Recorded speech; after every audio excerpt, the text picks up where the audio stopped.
देखो, जैसे मान लो मैंने ये क्वेश्चन को लिखा, ठीक है, ऐसे। अब मैंने मान लिया कि H square minus A be greater than 0 है, मैंने मान लिया। तो इससे क्या होगा, हमें दो लाइंस मिलेंगी, y बराबर m1x और y बराबर m2x, अगर ऐसा हुआ तब, है ना। और हमको मालूम है कि m1 इंटू m2 होगा a बाई बी, और m1 प्लस m2 होगा माइनस का 2h बाई बी, ये बात भी हमको मालूम है, ध्यान दो, ठीक।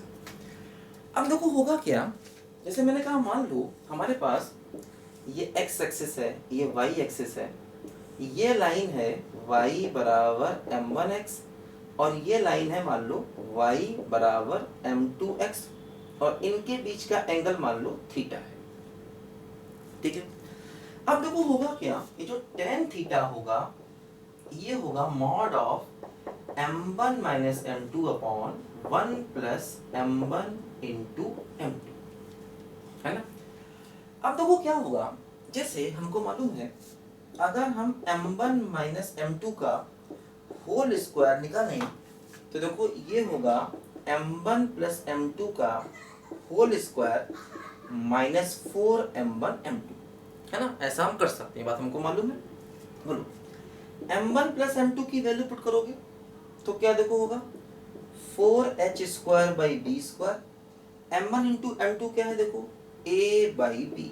तो देखो अगर हम एलसीएम लें तो हो जाएगा B square 4h square minus 4ab, देखो 4 कॉमन ले लिया तो h square minus A b by b square, देखो, है ना।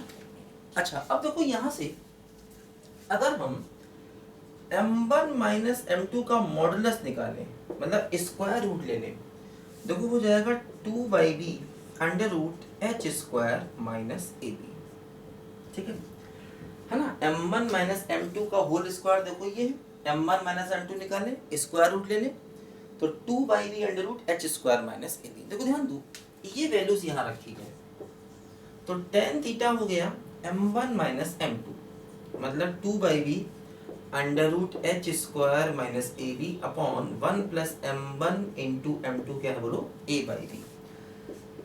देखो यहाँ से tan थीटा बराबर हो गया, देखो b एलसीएम ले लेंगे तो 2 under root H square minus A B upon a plus B, ध्यान दो। तो देखो ये आ गया एंगल बिटवीन लाइंस को निकालने का फार्मूला, मतलब हम इस इक्वेशन को देखते ही इस फार्मूले को लगा करके, है ना, इससे मिलने वाली दो लाइंस के बीच के एंगल को निकाल सकते हैं, है ना। अगर हमें सिर्फ ये इक्वेशन दिया जाए और इससे मिलने वाली दो लाइंस हैं तो उन दोनों लाइंस के बीच के एंगल को हम डायरेक्ट इस फार्मूले से देखो निकाल सकते हैं।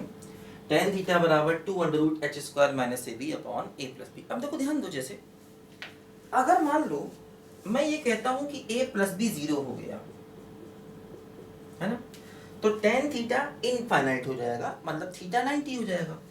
तो थीटा 90 का मतलब लाइंस कैसी हो गई बोलो, परपेंडिकुलर हो गई, लाइंस आर परपेंडिकुलर, मतलब अगर a प्लस बी बराबर 0 होगा तो लाइंस परपेंडिकुलर, a क्या है एक्स स्क्वायर का कोफिशिएंट, b क्या है वाई स्क्वायर का कोफिशिएंट। तो अगर a प्लस बी बराबर 0 होगा तो हम कहेंगे हमारी लाइंस कैसी हो गई बोलो, परपेंडिकुलर हो गई, ध्यान दो, इस बात को याद रखना। दूसरी चीज, अगर ये टर्म 0 हो जाए तो tan थीटा 0, थीटा 0, थीटा 0 का मतलब, थीटा 0 का मतलब लाइंस कैसी हो गई, कोइंसिडेंट, सेम, है ना।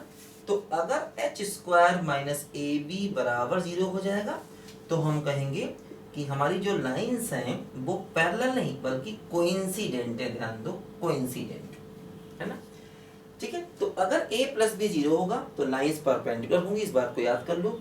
अगर एच स्क्वायर माइनस ए बी बराबर, और ये बात हम देखो अभी पहले भी निकाल चुके हैं, इस बात को भी हम पिछले कॉन्सेप्ट में प्रूफ कर चुके हैं।